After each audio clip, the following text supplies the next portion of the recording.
Hello and welcome back, my dear students, once again to your YouTube channel. In today's video, I shall be discussing a short story from your ISC Class 11 syllabus. This is from the book Prison and this is titled Thank You Ma'am, a rather short story and a very significant and poignant one. This is by Langston Hughes, and without further ado, let's get started.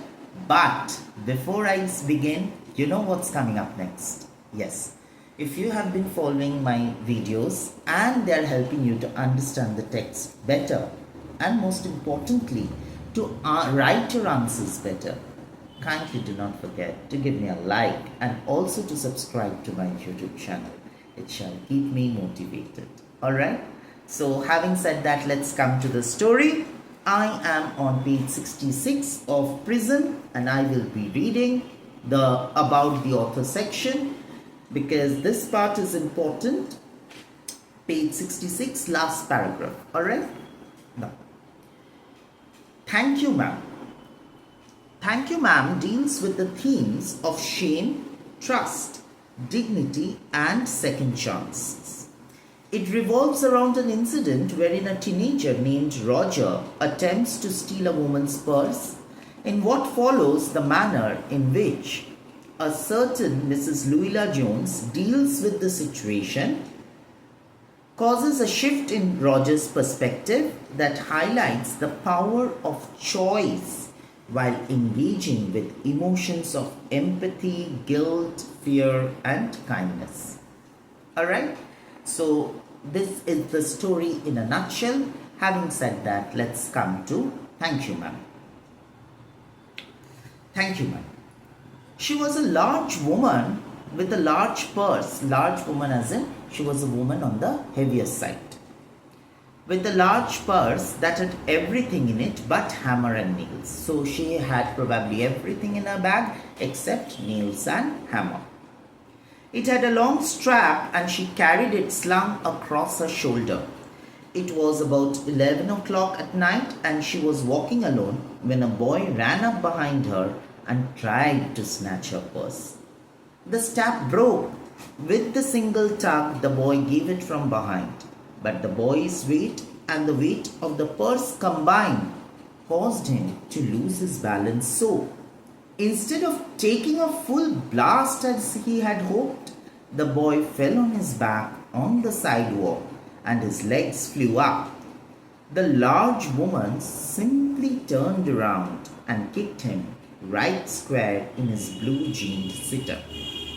Then she reached down, picked the boy up by his shirt front and shook him until his teeth rattled. So this boy had come in with the intention of snatching the purse, but the woman was on the heavier side. So what did she do? She just, shook herself so in such a manner that the boy fell on the ground, and then she picked him up and shook him in a manner that his teeth started rattling. After that, the woman said, "Pick up my notebook, boy." So the woman was not at all scared, not at all intimidated. "And give it here." She still held him, but she bent down enough to permit him to stoop and pick up her purse. Then she said, "Now ain't you ashamed of yourself?" Firmly gripped by his shirt front, the boy said, "Yes, ma'am," and see how he is stammering, so he is not being able to complete his words. The woman said, "What did you want to do it for?" The boy said, "I didn't aim to." She said, "You are lying. That is, you are a liar. You are lying. You were trying to snatch my purse. Thank God that the strap broke and it fell down, and now you're saying you didn't aim to." By that time, 2 or 3 people passed, stopped, turned to look, and some stood watching.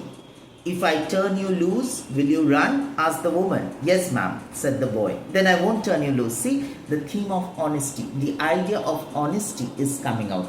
So the woman is asking, "If I turn you loose, will you run away?" And the boy nonchalantly says, "Yes, of course I will run away." So what is interesting to note here is the boy is not lying. So he is honest. And this the woman notices. She did not release him. I'm very sorry, lady, I'm sorry, whispered the boy. Mm-hmm. And your face is dirty. I got a great mind to wash your face for you. See how the lady is compassionate towards the boy. She notices not the negativities, but the good things in the boy.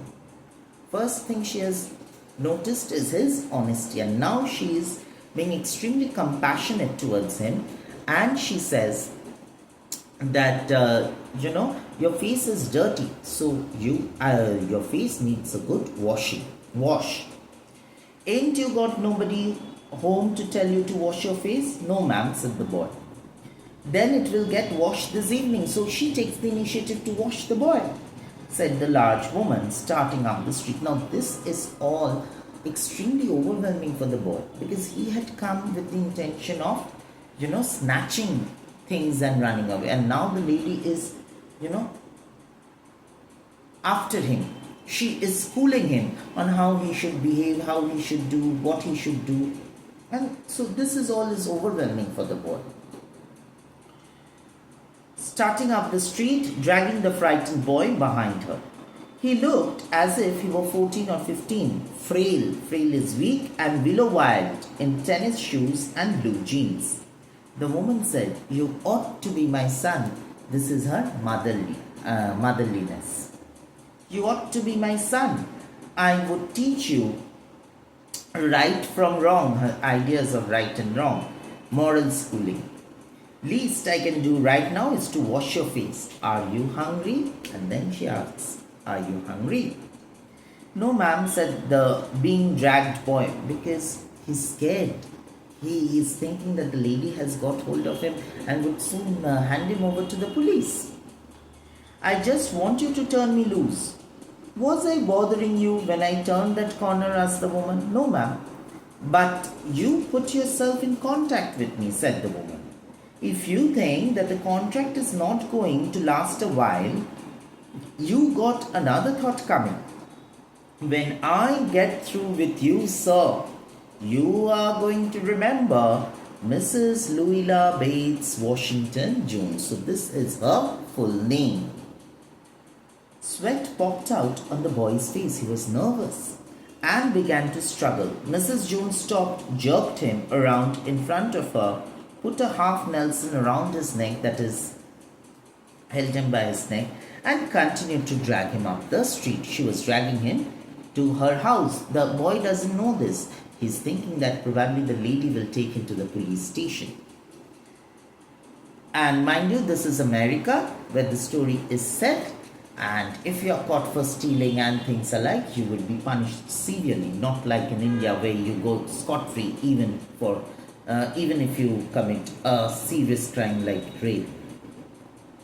When she got to the door, she dragged the boy inside, down a hall, and into a large kitchenette furnished room at the rear of the house. She switched on the light and left the door open. The boy could hear other roomers laughing and talking in the large house. Some of their doors were open too, so he knew he and the woman were not alone. So there were other boarders also in the house.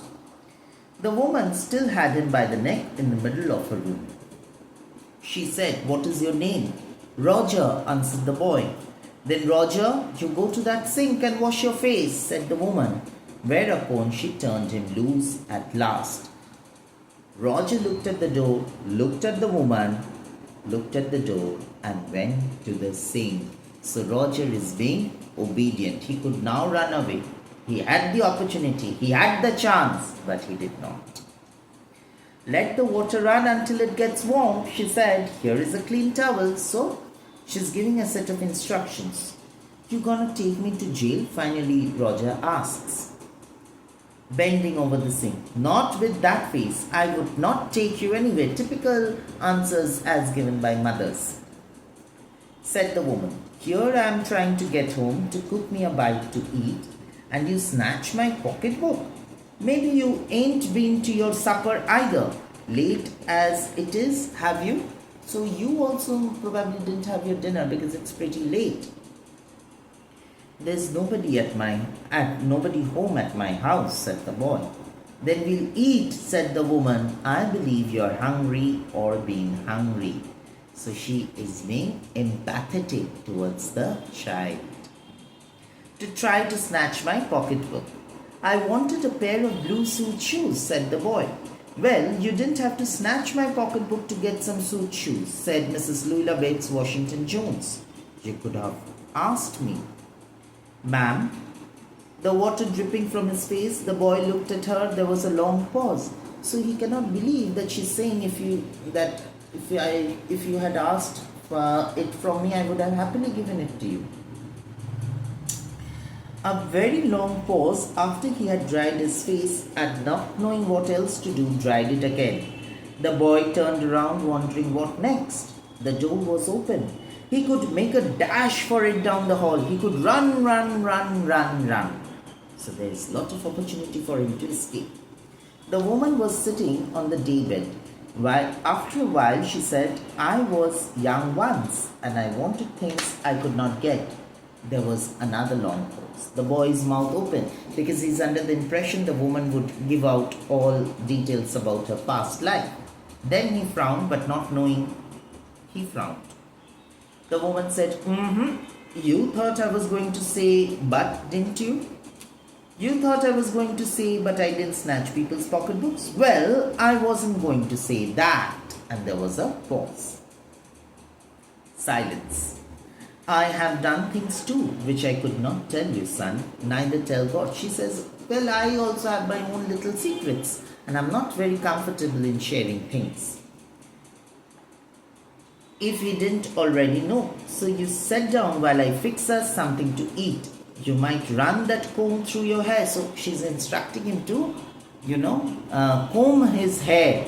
So tenderness of the lady. So you will look presentable. In another corner of the room, behind a screen, was a gas plate and an icebox. Mrs. Jones got up and went behind the screen. The woman did not watch the boy to see if he was going to run now, because by this time the lady trusts the boy. Nor did she watch her purse, which she has left behind her on the daybed, but the boy took care to sit on the far side of the room, where he thought she could easily see him out of the corner of her eye if she wanted to. She did not trust the woman not to trust him. And he did not want it to be mistrusted now. So mutual trust has developed between these two. Do you need somebody to go to the store? Asked the boy. Maybe to get some milk or something? Don't believe I do, said the woman, unless you just want sweet milk yourself. I was going to make cocoa out of this canned milk I got here. That will be fine, said the boy. She heated some lima beans and ham she had in the icebox, made the cocoa and set the table. So dinner is ready. The woman did not ask the boy anything about where he lived or his folks or anything else that would embarrass him. This is very important. Why? Because the woman respected the boy. The woman respected the child. Because suppose if she's asking questions and things really unpleasant comes out, then both of them would be in an uncomfortable position. That's why. Instead, as they ate, she told him about her job in a hotel beauty shop that stayed open late, where the work was like, and how all kinds of women came in and out, blondes, redheads, and Spanish. Then she cut him half of a 10-cent cake. Eat some more, son, she said. And when they were finished eating, while she got up and said, now, here, take this $10 and buy yourself some suede shoes. And next time, do not make the mistake of latching onto my pocketbook nor anybody else's. So she's warning not to repeat such acts. Because shoes come by devilish like that will burn your feet. I got to get my rest now, but I wish you would behave yourself, son, from here on in. And the boy is surprised that he's allowed to go. She led him down the hall to the front door and opened it. Good night, behave yourself, boy, she said, looking out into the street. The boy wanted to say something else other than thank you, ma'am, to Mrs. Louisa Bates Washington Jones, but couldn't because the entire incident has been extremely overwhelming for him and he did not know how to react to it. It was extremely difficult for him to process whatever has happened till now.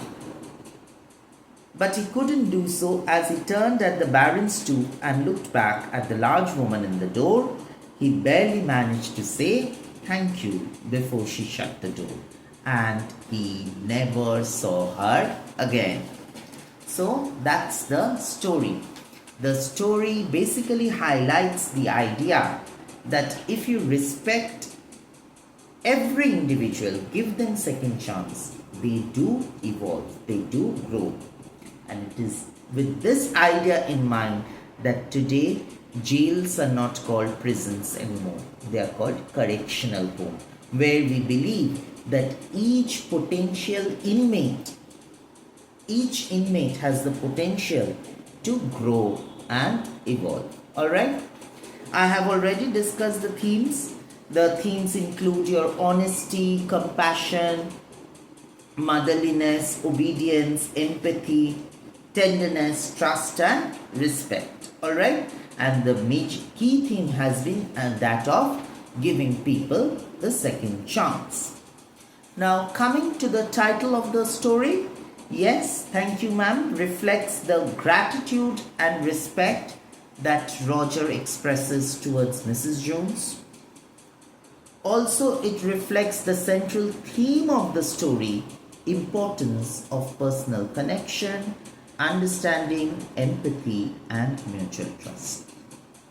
Finally, the title is reflective of the fact that it is acknowledging the instrumental role played by Mrs. Jones in Rogers's transformation.